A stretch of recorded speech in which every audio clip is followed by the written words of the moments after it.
Hey guys, I'm Foul Play Gaming and welcome to today's Achroma card game video. Now this is being recorded live on stream, so I'll keep the intro nice and brief, but this is another tier list video for the card game Achroma. Before we get into it, as always, if you enjoy the video, like, comment, subscribe. We're trying to reach for that 1,000 subscriber goal, which would be fantastic. And if you want to get involved in Achroma, then you can see the link down below for 10% off your purchase today. We're doing a tier list today on all of the abilities in the card game Achroma. So as you can see here, we've got one of each of the cards that has them with each of the abilities. I will explain each of them as we go as well for maybe those that are new to the game. And simply what we're going to do is we're going to click and drag each one into the tier after a short discussion of where we think that power should go and decide what abilities are the strongest across the entire realm of Achroma.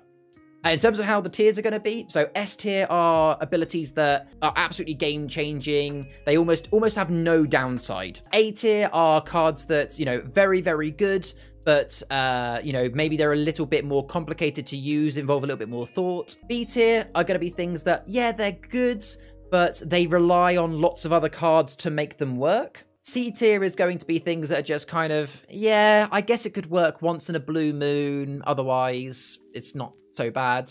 And F tier is going to be things that like, no, just avoid this ability. You're not going to get any use out of it. Now, I'll be honest, I don't think really anything is going to go into F tier, but hey, maybe you guys will change my mind. Let's get straight into it then. Starting with the first ability, we're going to do it in the order that I've got it here. We've got Claim. So Claim is from the Curse of Curdle Hill realm. And the way Claim works is when you play a card with Claim, you can claim either a character or potentially a location, depending on what the card says, from an opponent's canvas and bring it onto your own. Now, I personally think straight away, I'm going to be putting this into S tier. And my reason for that is that Claim it's almost like a blank card. It doesn't matter whether your opponent has the best deck in the world with the best legendary and the best rares and crazy combos. If someone plays a legendary, you can just yoink it for yourself. It's so powerful to be able to take somebody's character or location, because not only are you denying them one, but you're also then gaining it for yourself. It's just incredibly powerful, and I've won so many games by claiming them. In my opinion, has to be S tier. Actually, let's do it in the order of realms. So the other one in the Curse of Curdle Hill realm is this one, Restrain. So the way Restrain works is when you play a card with Restrain, like for example, Curdle Woods, it allows you to restrain a character or maybe a location under the Curdle Woods. So think of the card you play almost becomes like a jail cell to restrain someone's card underneath it. Now, compared to Claim, the difference is when a card is restrained, it's not of any use to anybody. So when you claim a character or location, you're getting use out of it, as well as denying it from an opponent. Restrain, you're still denying it from an opponent, but you're getting no use out of it. And if the opponent could destroy the card you've played that has restrained their character, they get their character straight back. So for that reason, I'm actually going to put Restrain into C tier. It is good. Like, it's good that you can restrain characters and locations, but it is too easy for them to get them back. And until they get them back, it's not actually helping out anybody. It's almost like a temporary erase, which I prefer cards that just erase. So I'm going C tier for Restrain.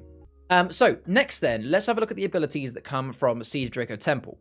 So the first one is Research. I will bring up a card which shows that in brief. So the way Research works is if a card says Research 1 as an example, that means that you could draw one card from the top of your canvas, look at it, and if you want to, you can pay one extra shard to keep it in your hand.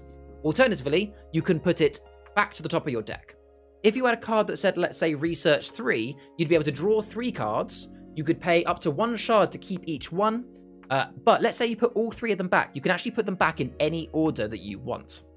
So I personally think that Research is a tier card. It's not S tier. Card draw is very, very important in Achroma, and being able to research and get that card draw is really, really good. The reason it's not S tier is that it can be quite expensive to be able to use Research because you're having to pay extra shards to keep them, and it still might not be the cards you need. You're not gaining anything from it apart from knowledge and card draw. Now, Obviously, some of you might be shouting at the screen right now going, yeah, but Charlie, what about Vast Volataris with a research deck?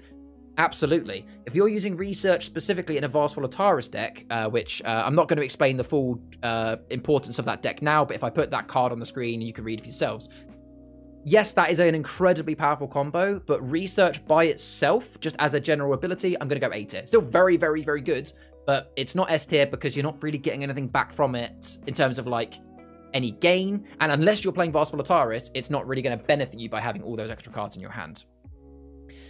So next then is Sacrifice. This is again another ability from Siege of Draco Temple. So the way this one works is Sacrifice means that you can remove a card from your canvas. So you actually have to get rid of one of your own cards. And by doing that, you then gain the ability that is on the card. So for this particular card, Ritual Knowledge, that would be draw 2 cards. There are other ones that are like erase another character or erase a character on every canvas, something like that. Sacrifice, personally, I'm going to put into... I kind of want to put it into F tier, but I think I'm going to go C tier. It's really not the best. And let me tell you why. So, I won't go through all the cards that have Sacrifice on them, but there are a couple that are actually quite good, like Ritualistic Notion. There are a couple that are very bad, like the one that I just put in there where you draw 2 cards. You know, the reason why that is a bad example, is, you know, personally why I don't like Ritual Knowledge, is you're playing, let's play Count the Cards. You play Ritual of Knowledge, you have to sacrifice a card on your canvas to then draw 2 cards. So actually, why are you deck building to throw away 2 cards to draw 2? You could have just... Yeah, it almost seems like it doesn't feel like an actual benefit. And yes, there are cards that allow you to sacrifice to erase, but there are also just some really good cards in Draco Temple that allow you to just erase a character. I feel like it is good, and it can have some good plays, but it's down the bottom of the list. It's not F tier, it's not terrible. I've done some great plays of Sacrifice, but it's really not that great. It really relies on you having loads of other cards on your canvas that you are willing to sacrifice. Yeah, it's not the best in my opinion. So next we come on to the Fall of Flutterby abilities. The first one is Squish. So Squish and Splat actually work very, very similar, so it'll be very quick for me to explain. The way Squish works is Squish means that you can give another card on any canvas, so not just your own, an extra -1 in that resolve until your next turn. Just like, it's like, you know, giving extra gain or extra drain. So for Squish, I'm going to put Squish into...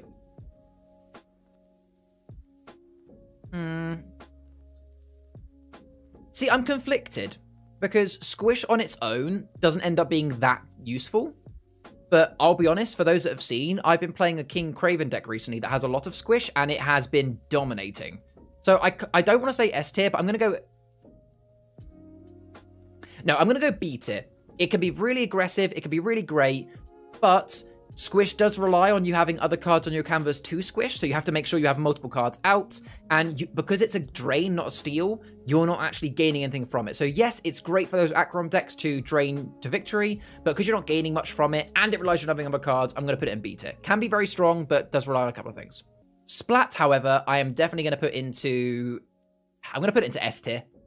It is complete... It works the same way as Squish, so I'll bring up this to be able to see.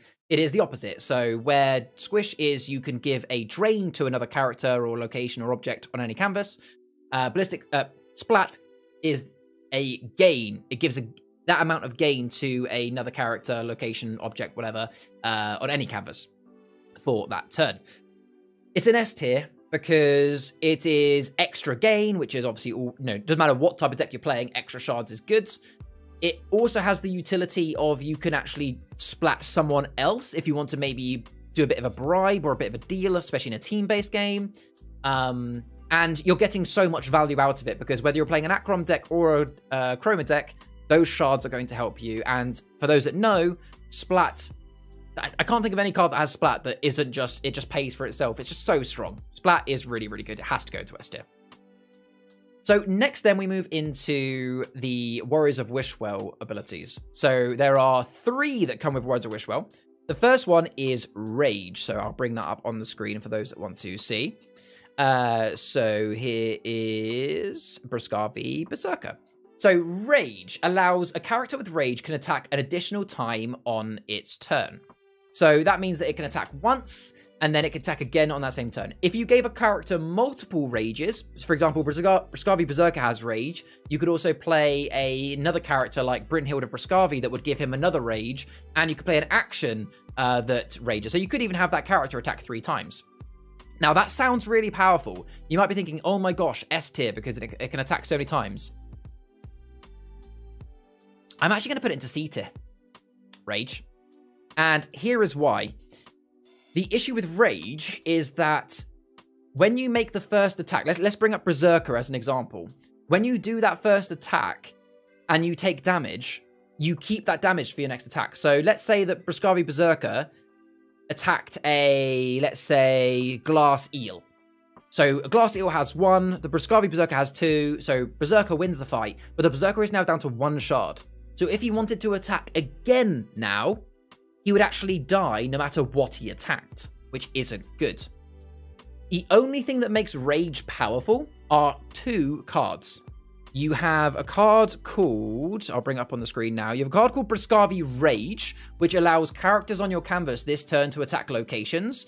Something with Rage and that ability is brilliant because then you can absolutely rain down hammer onto locations.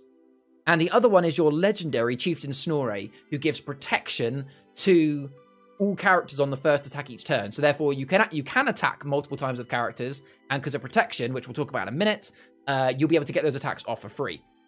So that's why it's going to C tier. It's not F tier, it's not terrible, you can get some really good use out of it, but Rage only really becomes good if you've got Snorre out or Brascavi Rage. Otherwise, you're going to be either sacrificing your characters by attacking twice, or you're just going to be not attacking twice. You're just going to do the attack once. I've had many games where I've only attacked once with Rage. Next then is Shield Wall. So Shield Wall is again, Warriors of Wishwell ability. And the way this one works is let's say this card has Shield Wall 1. That means that all characters on your canvas get Shield Wall 1. So it spreads across them all. Shield Wall 1 means that if somebody attacks your character, you do an extra 1 damage back. So it's not shield, as in like it's not like giving you extra defense. And when you actually do the attack, it doesn't make a difference. But when someone is specifically attacking you, your character does 1 damage back. So in the case of Lakringi Shield Maiden, normally she has 2 strength. So when she attacks, she does 2. But if you attacked her, she would do 3 damage back to you. And it stacks. So if you had multiple cards with Shield Wall on your canvas, then, you know, let's say you had 2 Lakringi Shield Maidens out, they would now both have Shield Wall 2, which is quite cool. I'm personally going to put this into B tier. There's a few reasons why I've put it in the middle. Firstly, let's talk about the positives. The positives of Shield Wall are very, very good. When you have Shield Wall out, it acts as a bit of a deterrence. Your opponents won't want to attack you because even though you might have weaker characters out, because they've got Shield Wall, your opponents will have to actually sacrifice their characters in order to do the attack because you're much harder to kill. So what this means is people will leave your characters alive, which is going to help you with your deck. So that's the positive. It's a bit of a deterrent. Apart from that, though, it doesn't help you during your attack. It doesn't help you during your resolve at all. Now, admittedly, there is a rare character called Civ of Lakringi, and she will get +1 for each Shield Wall on your canvas. So, okay, she can have some good interaction. But here's another thing that this does kind of incorporate why I'm putting it into B tier, is there are only 4... when you're building a deck, like the most cards you could throw into a deck, there are only... there's only 3 cards in existence that have Shield Wall. You've got Civ of Lakringi, who I just said is a rare. You've got Chiefess Astrid of Lakringi, who is a legendary. And then you've got the original one I just showed you, Shield Maiden. So obviously you can't double stack legendaries or rares in a standard Achroma deck. You can put 2 Shield Maidens. So that means out of 30 cards in your deck, a maximum of 4 of them can be Shield Maiden. Now, I have no doubt that that was done probably to balance Shield Wall, otherwise it might get a bit too powerful, but purely because there are only 4 cards and it only helps you as a deterrence to being attacked, that's it. I'm going to go B tier. It's definitely better than some of these other ones, but I don't think it can be any higher than that. Again, if you think I'm wrong, let me know in the chat, either the recording of the live video, or if you're in stream right now, let me know what you think. And then the last one for Warriors of Wishwell is trade.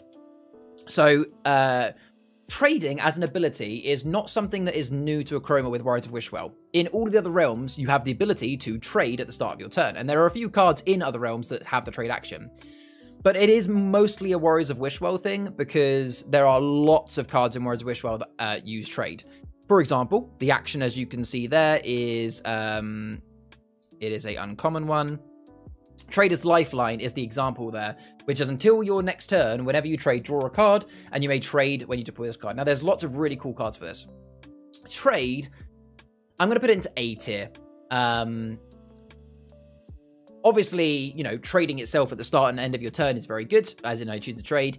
Cards with trade are very, very powerful. The most cards, on average, give you abilities to trade more or give you more value from your trading. And it is just such a shard bump. You get so much value out of it. It goes into A tier. I can't really... The only negative to A tier, I guess, that stops it from being S tier is that by trading more, you're throwing away cards, which does rely on you having cards you want to trade, as well as cards that you actually have in your hand. So it's not S tier, but it's definitely A tier. It's very powerful. It wins a lot of games. We then move on finally to the common abilities. Now, what I mean by common abilities, that's nothing about rarity. These are abilities that you can find across all realms of Achroma. So the ones we've spoken about so far are specific to a realm, whereas these 5 are the ones that you can find in any. So the first one is Dig. I will bring up the card that I have here, which shows Dig. So Dig allows you to search your dregs, which is your discard pile, for a card. Now, the card you play will dictate what you dig for. Some cards just say Dig. Like, for example, there is a card called Draco Graveyard that allows you to just discard 2 cards and dig 1. The card I had previously up was Dig for a Fairy. You know, the card will dictate what you're digging for. But overall, what Dig means is you're going through your dregs to search for the card that you have been told you can search for. Personally, I'm putting Dig into S tier. I really, really rate Dig. Actually, no, it's going to go A tier.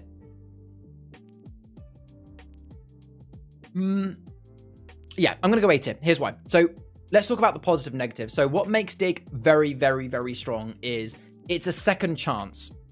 There are lots of cards in Achroma that are so powerful that, you know, that can literally turn the tide in a game. But the whole point of them is they're expensive, or, you know, you only have 1 copy of them if they're a legendary or a rare. So when you play them, your opponent sees them and goes, "Ooh, Vast Volataris, don't want that out. I'm going to delete that." You can then, if you can find a way to dig for those really good cards, you've suddenly got a second chance at your legendary, or a second chance at one of your really good rares, or one of your really good combos. You know, there are some, I won't mention any in particular, but there are a few decks I've played against recently that have been built that have so much dig in them that even the biggest of control decks that have loads of erase cards struggle to keep up, because as soon as you think, hey, I've gotten rid of your legendary, oh, he's back again. Oh, well, I get rid of that card. Oh, well, now they're back again. And it's just like the deck you just can't beat sort of thing. It's very powerful. The reason it's not going in S tier, though, is Dig can be quite specific. You know, a card that says Dig for a Fairy isn't going to be great unless you've actually got fairies in your dregs. And secondly, it does rely on you actually having cards that you want to dig for that's worth digging for in your dregs. You know, if you get at the beginning of the game where you haven't got very much in your dregs, Dig is pretty much pointless to a degree. So yeah, it does have a few negatives, so therefore it's not S tier. And then next then is Find. So this is kind of like the mirror of Dig. So I do have a card here I was going to bring up to show Dig, which is Briscavi Cave Dwelling.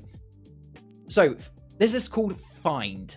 The way Find works is a bit like Dig. Oh, it's like I said, it's the mirror image of Dig. So where Dig lets you go through your dregs, Find lets you go through your palette. So the cards that you have yet to draw.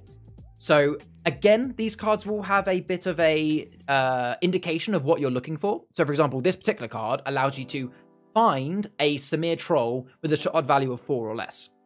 So it doesn't allow you to grab any card from your palette, but it will allow you to get a specific one that you're looking for. And generally when you deck build or when you're playing one of the precons, there are cards in your deck that will help with that. You know, some say look for a troll. There are some that say look for a card that have, you know, red shards in them. There's lots of different ones. This one, I'm also putting an A tier for this literally exact same reason as Dig. The positives are one of the biggest ways to lose a game of Achroma is bad luck. In Achroma, card draw is everything. If you don't manage to get the cards you need when you need them, even if you have the strongest deck, if you don't happen to pick up the cards you need, then you're not going to get the combos you need and you're not going to win. Find is a way of beating that, because you can literally go and find in your palette for the exact card that you need right now in this game. It's a very good way of making sure that what you've got in your hand is what you need at any given time. But again, the negative is the same reason as Dig is Find can be very specific. So where I said that Dig is not very good at the start of the game, Find isn't very good at the end of the game. If you manage to get a few of these cards that say Find at the beginning of your game, brilliant. You can find the cards you need urgently. Imagine if you get Find near the end. You know, if you picked up Prescribe Cave Dwelling when you've only got 10 cards left in your deck, and you're thinking, well, I don't think I have any trolls left in my deck. I've already drawn them all. Then that's now going to become a lot less useful to you. So it's not S tier because, like Dig, there will be times where you're like, well, that's useless to me. So A tier. So we got 3 more to go, and these again are still common abilities. The next one is Poisonous. So the way Poisonous works, and I am going to bring up my boy Fungwa here for this. There is Fungwa. So the way Fungwa, oh sorry, not the way Fungwa and all other characters of Poisonous work. So Poisonous is something you'll only find on characters. Yet they might put Poisonous on location, but I don't know why that would be. Well, I guess they can get attacked sometimes. So what Poisonous means is whenever that card does damage to another card, that card is erased no matter what. So, you know, if Fungwa, who only has 2 shards, was attacked by, or did the attack towards, let's say, Dr. Cornelius Hugh, Dr. Cornelius Hugh does 6 damage to Fungwa, which would kill him. But because Fungwa has done even a single damage to Cornelius Hugh, I mean, technically he's done 2, Cornelius Hugh is now poisoned and is erased immediately. So I personally think that Poisonous goes straight up into S tier. There is no negatives that I can think about of the ability Poisonous. Now, I'm not saying that every card that has Poisonous is an S tier card. There are some cards of Poisonous that I'm not a big fan of if they don't really have too much other value. But Poisonous in itself is an S tier ability. The reason for that, in my opinion, is I can't think of a downside. The positives are you could obviously use a cheap Poisonous card to get rid of a high tier other card. And it also acts as a really good deterrent. I literally just played a game earlier in the stream that I recorded this video on, where I played against Sarah, and in my first turn, I managed to get out a Poisonous Spider, which I'll put on screen for you to see. Cave Spider. It's literally a 1-cost character that's Poisonous. Because that character was out, it was a deterrent. Sarah had her Countess Isadora, which is a legendary from the Curse of Curdle Hill. She had her Isadora in her hand, but she knew that she couldn't play Isadora, because if she did play Isadora, on my next turn, I would have used the Cave Spider just to go, Poisonous, bye-bye. So if you can get out Poisonous cards early, it is a deterrent for your opponents. They'll play maybe smaller characters, but they won't want to play their best characters in fear of the Poisonous Spider. It's something they have to deal with before they can start playing their best characters. On top, yeah, it's just, there's no downside here. You are forcing an opponent to play an action or a character. They have to get rid of that Poisonous card. They can't just leave it there. It's S tier. Brilliant. Poisonous, you should definitely be looking to get into your decks if you can. 2 more to go then. The next one is Protection. Protection is not something, again, it's a common ability, so you can find it across all of your realms. And the way Protection works is when a character has Protection, it means it is invulnerable to any damage during attacks. So it is actually a direct counter to Poisonous. So, okay, hands up, I lied. Poisonous does have a slight disadvantage. Well, Poisonous doesn't have a disadvantage, it just, Poisonous does have a counter, and the counter is Protection. So Protection means that any character has Protection, they cannot take any shard damage. Now, it doesn't mean they can't be erased by an action, but they cannot be erased by being attacked in the attack phase because they take no damage. Protection, I'm putting into A tier, personally. Again, it is extremely powerful because it means that your characters that have protection can essentially do a free attacks every turn, and that's incredibly good. But the reason it's not S tier is it does have a couple of negatives that I'm not a big fan of, as in, like, you know, a couple of negatives, which means it's not S tier. The first one is that it can be quite specific. So there are very rare cards that say, that's it, everybody has protection. There's a couple, which are legendaries, to be very clear. Most cards that have protection are very specific, like you get protection, or you get protection, but only from Achroma. You get protection, but only from Chroma. You know, it's most of the cards that have protection are not blanket protections. So because of that, there are ways to counter them, and there are ways to avoid them. But the positives massively outweigh the negatives, so A tier. And then we come on to our last one, which is Defend. So I will bring up the card that I had here for Defend. Defend means that if a card says Defend, it means that when somebody attacks another character on your canvas, you can choose as a reaction to say, nope, my Glacius Draco that has Defend is going to defend them. What that means is they take over the attack. So where before your opponent might have been attacking your, I don't know, Draco Hatchling, you're now saying, nope, you're attacking my Glacius Draco instead. So Defend, I'm going to put into... I'm tempted to go B tier, tempted to go maybe A tier. I'm going to go B tier. It's kind of like... Defend is kind of like a knockoff Protection. Actually, no, I might go C tier.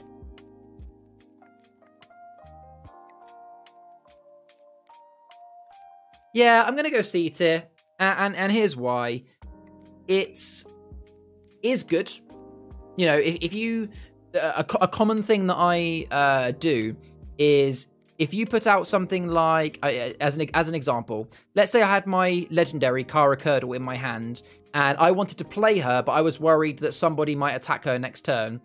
I could then have my... Protector out, which once per turn you could defend a character. Now, although the Protector will almost certainly die, it means that essentially my opponents have to attack me twice, once to get rid of the Protector, then to get rid of the card. It almost works as like, I guess in layman's terms, you could say that Defend is almost like having a one character shield. You know, you have to go through me before you attack them. The reason I'm going in C tier is, although that is the one positive, the negative is that most of the Defend... I'm pretty certain, actually, all of the Defend cards that I've seen are quite low shard value. So you haven't really got any cards with high shard value that can defend, apart from, I will say that, Guardians of Flutterby Falls. That's probably the strongest Defend card, so I will put that one as an outlier. All of the other Defend cards are quite weak, so they're not really going to be able to defend for more than one turn. And they're only normally defending... They can only defend one attack each turn. So if your opponent has multiple characters to attack with, you're not able to defend multiple times. You can still only defend once per turn. It's occasionally it'll be useful. Again, it's not terrible. I'm not putting it into F tier, but compared to the others, I would put it on par with ones I've put here. So there we go. That is my tier list for the abilities in Achroma. Now, there might be more abilities in the future as they bring out more sets, and we'll do another tier list when that happens. But as of right now, that is my tier list for all of the abilities in Achroma. I would love to know what you think. So if you're watching this live on stream now, or if you're watching this down in the video, then leave a comment and tell me, did I put something really high that you think should have been lower? Is there anything that is down at the bottom that should have been higher? Let me know what you think. If you want to take part in this tier list, in the video, there will also be a link down below to have a go yourself. I'd love to see pics of it in the Discord. If you enjoyed the video, give it a like, comment, subscribe. Always appreciate it. And if you want to go and buy Achroma, like I said, 10% link down below. If you have any other tier list videos, let me know in the comments. Otherwise, I've been Foul Play Gaming. Thank you very much for watching this video. Stay wholesome, and see you in the next one.